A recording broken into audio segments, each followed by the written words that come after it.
What's up, cyber and crypto world? Man, it's been a crazy weekend, but I hope you're doing good today. Today's Monday, everybody's favorite day. It's October the 21st of 2019. This is episode number 91 of the Cybersecurity and Cryptocurrency podcast. I'm your host, Eric English. All the views and opinions expressed on this podcast are solely my opinions and do not reflect that of my employer. If you want to follow me on Twitter, I'm at CyberCryptoGuy. All right, there's been a lot of news over the last few days, so we're going to try to get through all these topics in a reasonable amount of time, if at all possible. So on the cybersecurity side of things, we're going to talk about yet another database leak. This one was a pretty big one. We're also going to talk about Avast, the free antivirus company. Also going to touch briefly on Equifax and that whole issue there. Some other news here was about NordVPN, so we'll talk about that. And then kind of some privacy-related stuff. Alexa and Google voice devices. We'll talk about those. Also talk really quickly about the Samsung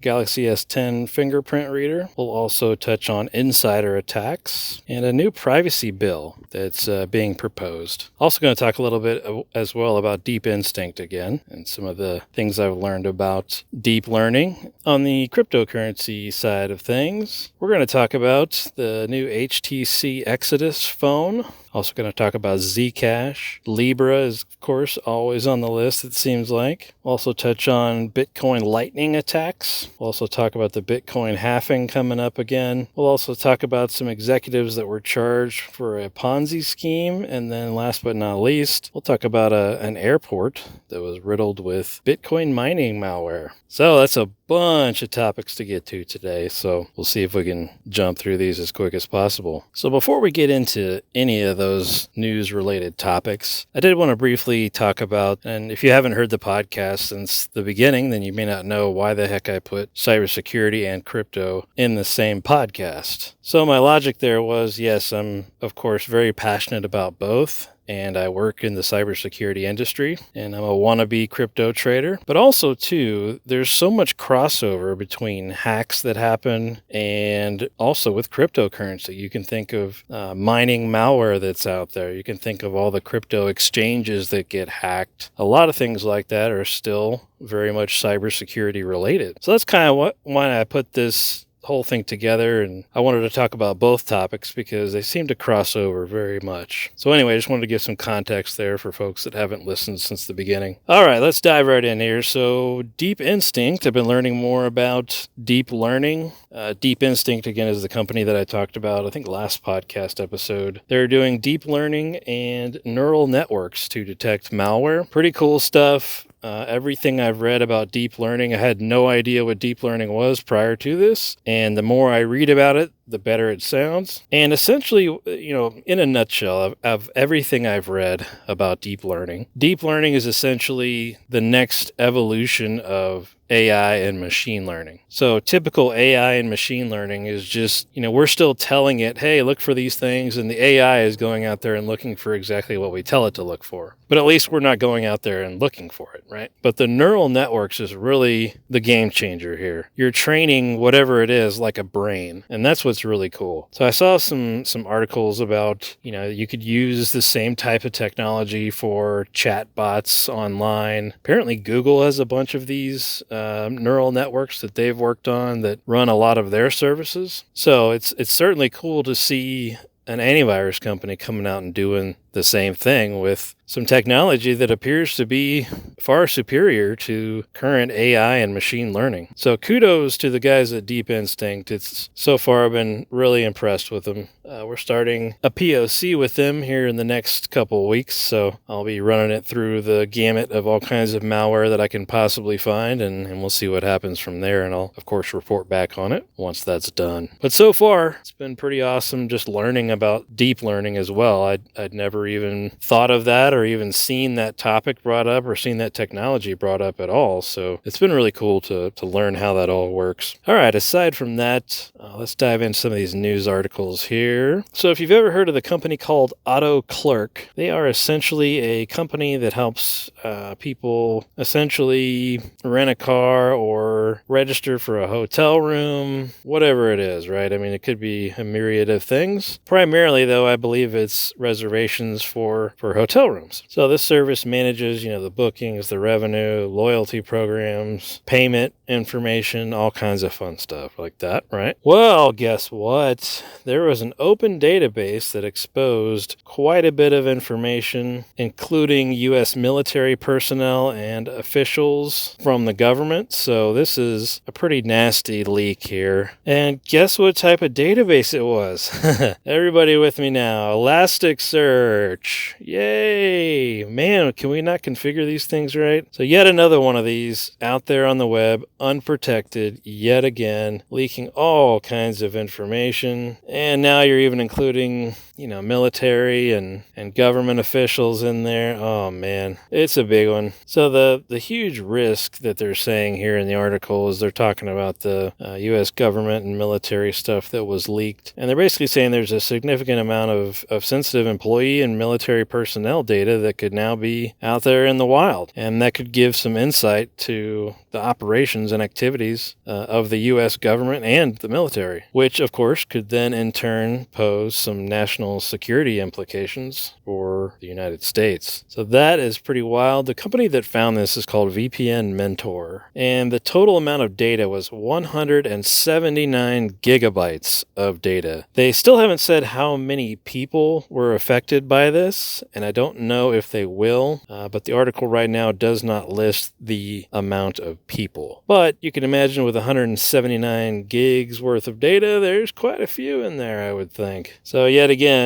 another Elasticsearch database that somebody did not configure correctly. As with anything that you do, don't put a database out there on the web with a default password. Don't even open it up to the web if you don't have to. Why this keeps happening is just shocking to me. It's like, why do we keep opening these up? And then if you do open it up, you leave a crappy password on there. I just don't understand. Put it behind a firewall. Block it off. Don't open the ports unless you absolutely have to. And if you do open the ports, make sure you've at least got a good password on there. Ideally, though, you'd make somebody connect to a VPN first, so that way they're VPN'd into your network, and then they should be able to access the database. Of course, that's in a perfect world. All right, some other news here about Avast. So apparently Avast has basically become a victim of cyber espionage campaign that basically saw hackers gain deep access into its network. And this is part of this that I did not know. Apparently Avast is a Czech company from Czechoslovakia. So that's news to me. I actually did not know that. But they've got 400 million customers worldwide, and they offer, of course, antivirus and I'm sure some other cybersecurity related products. I think they've got a VPN and some other things too, I'm sure. So Avast is basically saying that their internal network was breached using a username and password for a temporary VPN account. And that account had mistakenly been kept open and did not require a second factor of authentication. So the hackers were essentially going after passwords, primarily it looks like, and they were also successful in getting those passwords. So if you use anything from Avast, now's probably a good time to change your password or just don't use it. They've of course offered their free antivirus for such a long time, and what's the real price of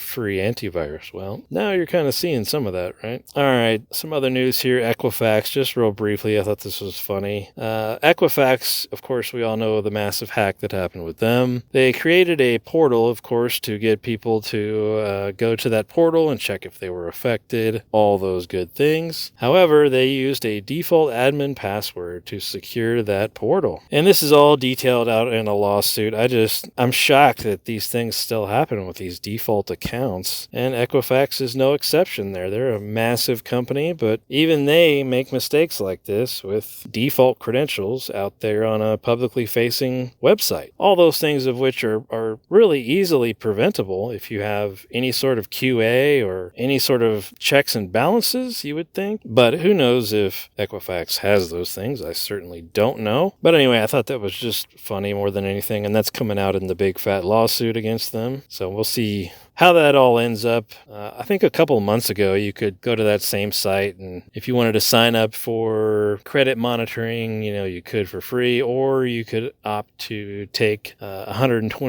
payout. I don't know if that's still happening or not, but apparently a whole bunch of people went out there and asked for their $120. All right, some other news here about NordVPN. They were also breached. One of their data centers in Finland was breached all the way back in March of 2018. So Nord basically said that the data center provider had some sort of remote access tool that NordVPN was unaware of, and hackers were basically able to use that remote access tool to then get into the Nord network and essentially try to do whatever they wanted to do there. But of course, Nord is coming out and saying all the right things. There's no real big data loss here, it doesn't look like. There's no huge list of usernames and passwords that were intercepted or breached. This is more of just a privacy issue more than anything. But if you think about it, if you're connecting to a VPN, to this NordVPN server, you're still on the VPN. So even if you were doing a man in the middle from that specific server, you would think you may not see that encrypted data. But, I don't know. I'm not sure what these hackers were after nonetheless, but definitely a privacy concern. And, nobody is safe here. Nord is still probably one of the best for privacy concerns. No one is safe from getting hacked these days. All right, some other news here that I have to say I saw coming from 11 bajillion miles away, but the Google Home and Alexa home devices, those smart little speakers, guess what? They are spying on you, and apparently they're being used to phish passwords. I thought this was an interesting article, but, are we surprised? This was bound to happen. And now we, of course, have a legit case of it, and we actually know that, yes, it did happen. So here we go, man. Smart home tech. Yay! So if you have any of those smart home devices, they do have a mute button or a mute option on a lot of them. So if you don't trust them, you might want to go ahead and mute them just in case. You just never know who's trying to phish your password. All right, there's some other news here about the Galaxy S10 and its good old fingerprint reader. Well, this one's built into the screen. I think it was their first generation of one of these that was built into the screen. Well, you know how first gen of any new tech goes. Well, this one got defeated pretty easily. There's a British woman who was trying to unlock her husband's phone, and she used her fingerprint, and boom, she got in. And Samsung basically says it's because of the screen protector that she was using, and it wasn't what they called a Samsung-approved screen protector. She purchased the screen protector for a whopping $3. So Samsung did come out and say that they're going to release a software update to address that problem. There's another article too the other day about insider attacks, and apparently these folks think that insider attacks are going to be more prevalent and they're going to cost less than malware-based attacks and all that kind of stuff. And I think these are already going on. We saw one the other day about AT&T. They had some insiders there. They pay employees that probably don't care about their job enough, and the employees go in and plant whatever bug they need to for the hackers. And we've seen this happen before, so I'm sure it's happening other places than AT&T, so it's not like it's anything new. But it's certainly not going to take the place of phishing emails. That's the bread and butter for all these hackers. They're trying to phish you. They're trying to get your password. That's not going to go away. Plus, most hackers don't want to meet you face-to-face to broker some kind of a deal where you're the insider and, they're going to pay you for, planting some sort of bug on the network. Well, they don't want to be face-to-face with you at all. Guarantee you that. That's why the remote hacking is still going to be way prevalent. All right, the last thing here in cybersecurity, there's a U.S. senator who's trying to introduce a privacy bill that would put CEOs in jail for user privacy violations. Wow, that's pretty hardcore, right? Sounds really bad on the surface, but if you go in and read the article, it's only if it's deliberately ignoring privacy laws. So if the CEO of whatever company is trying to protect themselves and something happens, then they're not going to be thrown in jail. But if it's very obvious that they weren't trying to protect anything and didn't give a crap, those are the ones that are going to go to jail. Of course, this law has not passed yet. It's just being presented. So I saw something similar to this, I guess it's been several months now, where they were talking about jailing CIOs, and now they've upped it to CEOs. So we'll see if this kind of thing actually comes to fruition, but maybe it makes the leaders at companies take this stuff more seriously. Privacy is a big deal. All right, let's jump into some cryptocurrency news. HTC, the phone maker, announced that they're going to release what's called the Exodus 1. And this is their new flagship phone, apparently. And guess what? It's a blockchain phone. We've seen this a lot here lately, and it's no different than putting a crypto wallet app on your phone, folks. It's no different. HTC is claiming it is different because you can run a full Bitcoin node on your phone. Well, you could do the same thing if an app was created for that. You don't have to have a phone just for that. Are people really buying into that? Does it make you want to go buy the HTC phone now that you know it's quote-unquote a blockchain phone? Samsung did the same kind of thing, and you can't even tell any difference with the phone at all. Well, I'm certainly not buying it. And it's no different than getting an app for your phone. I just don't understand it. But apparently they get some sort of people that fall for it, I guess. I mean, there's really no difference, though, folks. It's the exact same thing. It's running Android or whatever it is. And all it does is it probably has their own proprietary crypto wallet app that they've developed. That's it. That's all it's doing. Nothing different. So it's not really a blockchain phone. There's no difference. All right, some other news here about Zcash. The developers and the community members of Zcash, they had noticed a malicious wallet has been out in the wild now for a while, for at least the last couple of months. And this wallet was apparently mocking or looking exactly like the real Zcash wallet, and it was stealing people's funds left and right. So if you use Zcash and you have their wallet, you might want to double check. Make sure it's the right one. We saw a similar kind of thing with the Electrum Bitcoin wallet a while back, but this is, I guess, one of the threats with open source anything. If it's community developed and one of those developers wants to do something nefarious, well, guess what? They can probably sneak that into the code somewhere, and boom, before you know it, someone's stealing your crypto. In this case, though, they basically just took the source code and created their own version of it, and it was apparently malicious. All right, some other news here about the story that keeps on giving, Facebook Libra. Well, we all know that last week all of their backers like MasterCard and everybody else pulled out of the project. They're no longer supporting it whatsoever. Well, Facebook Libra is still trying to make that thing happen. They're pulling out all the stops. So what they're going to try to do now is rewrite a bunch of the code and issue individual fiat stablecoins. Why is this helpful? I mean, what are we doing different than a USDC coin? There's no difference. And I always go back to, how many forms of payment do we really need? How many cryptocurrencies do we really need? Really, just one. We just need to make payments. It really blows my mind how many different cryptos there are out there right now. Anyway, Libra's not going to let it die, so we'll see what happens. Maybe this somehow gets them across the finish line. I just seriously doubt it. I don't know what good this is going to do, if any. All right, there was some other news here about the Bitcoin Lightning Network and some what they're calling hacks, or I guess attacks, that could slow down and or stop Bitcoin Lightning payments. So if you're not familiar with Bitcoin Lightning, it's just it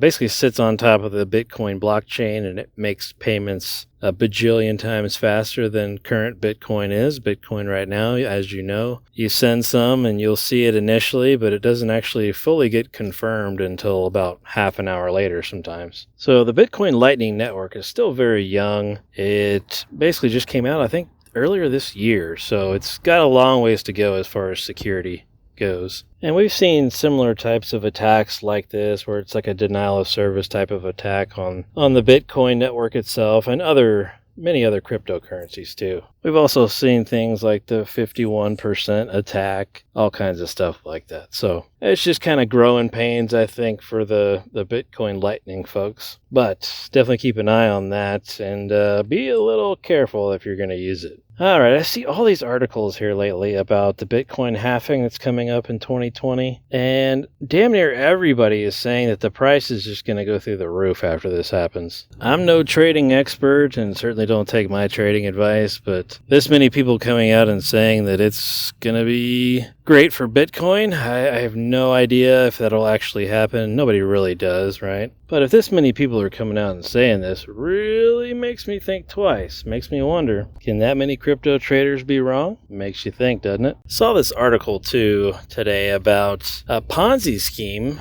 a crypto Ponzi scheme that got found out, and those guys are going to jail for quite a while. It was about $11 million. And it's interesting because people think that they can hide behind cryptocurrency and there's no ramifications for it. But you can't really hide behind it all that well. And yes, you can still be held responsible. And those guys are now proving that for all of us. So I'll post that in the show notes if you want to check that out as well. And then last but not least, there was a report today about an airport in Europe that was quote unquote riddled with Bitcoin mining malware. They're not naming who the airport or airline is, but only to say that almost all of their workstations were infected with this Bitcoin mining malware. And you think about it, why doesn't antivirus catch that kind of stuff, right? Well, a lot of these mining programs themselves are not malicious. They are used by legitimate miners to mine for crypto, right? So that's how this gets around a lot of the antivirus products out there. Of course, some do catch this kind of stuff, and I think you can, tune your AV to catch that kind of thing. But the vast majority do not, and they'll allow that through because there's nothing malicious about it, right? So that's how this one kind of evaded detection for a while there, they're saying, and I'm not surprised. Not surprised at all. It makes you wonder what else those hackers got from that airport. All right, folks, that's all I've got for today. If you want to follow me on Twitter, I'm at CyberCryptoGuy. At CyberCryptoGuy on Twitter. Check me out on there. I retweet a bunch of the articles that we talk about here on the show. Thanks for listening. We'll talk again soon.